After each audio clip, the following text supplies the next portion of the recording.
Hello mga kumarites, tara at samahan nyo nga akong linisin itong aming kusina dahil ilang araw nga rin po akong hindi ko naasikaso ito. Dahil napagod nga po ako doon sa pagpunta namin sa Divisoria, talaga namang hindi ko na nga naharap ang maglinis dito sa kusina.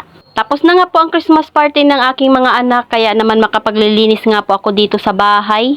Makakapagpahinga na naman nga po tayong mga nanay habang bakasyon nga po yung mga bata. Tuwang-tuwa nga po sila habang nilalaro yung natanggap nga po ng Kuya Sia namin ng regalo galing sa exchange gift. Kaya ayan, nilalaro na nga po nilang tatlo. Habang sila nga po ay naglalaro, syempre hindi maiwasan ang magkaasaran ang magkapatid.